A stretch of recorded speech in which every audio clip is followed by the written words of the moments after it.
Hi, welcome to week 2.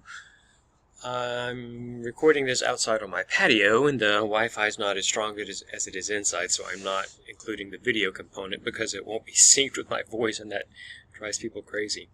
So this week we look at what practitioners do. People who do theater, what do they do, and how do they do it, and what the main objective we're hitting this week is express an appreciation for the ways current and historic theater practitioners have used and do use text and performance as a personal and social means of expression and activism. So in order to do that, we need to know how to do what they do.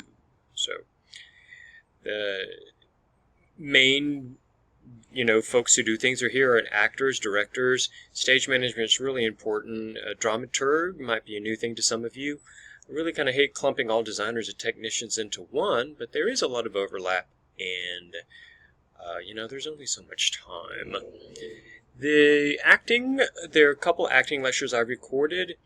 Working in the theater. I'm not going to open this because it'll just take more time, but these videos are created, might as well. These videos are created by the American Theater Wing. These are the folks who create the Tony Awards. It's a great organization, and they have amazing resources on this site. So I encourage you to just scroll around this, look at they have a lot of different videos that I haven't assigned for you to watch, but just all these really amazing things, career guides, you want to be a makeup artist, you want to be a fight choreographer. So yeah, it's an amazing site put together by some awesome people, and I strongly encourage you to wallow around in it for a while. It's a really great resource. A couple of those, working in the theater, one about understudies is usually an eye-opener for a lot of people. Anna Deavere Smith is a theater creator. She'll tell you a little bit about her process in this video, and this is actually a video of her performing. I do want to give some people a trigger warning. One of the characters she performs in this does discuss some pretty severe child abuse, but it is a haunting performance, not just because of the topic, because she is so amazing. So if you don't think that watching that video is best for your mental health, then please don't.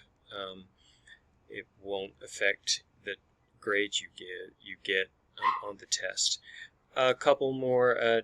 When I made these first two videos, it was when Screencast-O-Matic could only make 15-minute videos at a time. So there's half an hour on directing, and then a little bit about an auteur director named Robert Wilson. So the week is pretty straightforward. Stage management, there's a few things in there. Two. Yeah, I actually took some away because we're really repetitive.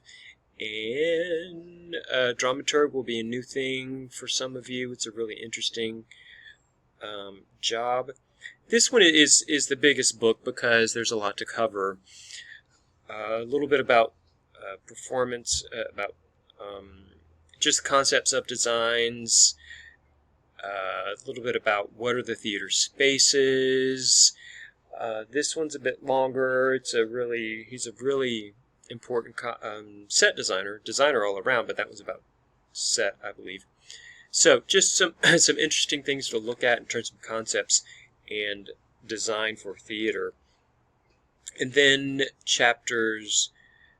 reading chapters 3 through 6, they're each on a different topic. I did not assign you to read the chapter on acting because it's all history that I've pretty much covered in other ways, or we're going to cover in the History Week. But not all pages are you required to read. By all means, if you don't want to deal with which page do, which page don't, read the whole chapters. But these are the pages that I'm expecting you to read, especially in terms for the multiple choice test. And speaking of, that is this week. There's no pop quiz this week because there's a whole test to take. There is a blog, so check out that blog and post your blog on time. Everything's due Sunday at midnight. And yeah, so that's this week. It's this week is what we talk about, most of what people expected to talk about in this class. So I hope you enjoy it. As usual, ask me any questions.